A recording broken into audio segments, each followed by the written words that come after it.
Hi, I'm Lindsay. As far as mental health diagnosis professionally, I don't have experience in that.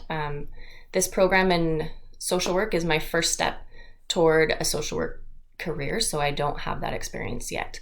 I do, however, have experience on the other side of it. I have five kids, three of whom have diagnoses varying from ADHD to intellectual disability to depression. And so I do have some thoughts and opinions, I guess, that have formed from that side of things. I do see a value in mental health diagnosing. I think, as far as it serves as a framework for treatment and potentially medication and interventions, it's a really good thing. Where it falls apart for me is sometimes I have seen that a diagnosis is required in order to get treatment, specifically with my daughter who has a learning challenge at school.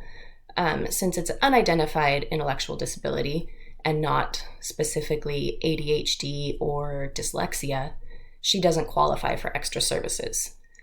So, there's a chance that I could go get an ADHD diagnosis and go that route and get her services, but I know that's not truly what it is.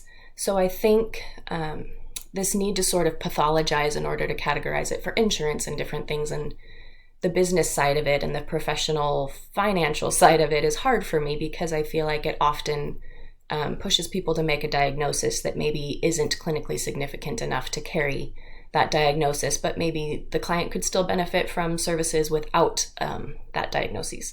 So yeah, I have a lot of thoughts and opinions about this, and I'm excited to dig into this in an academic way and look at the DSM-5 and sort of pick apart what's valuable and what's problematic in that regard. So I look forward to learning alongside all of you. Thanks.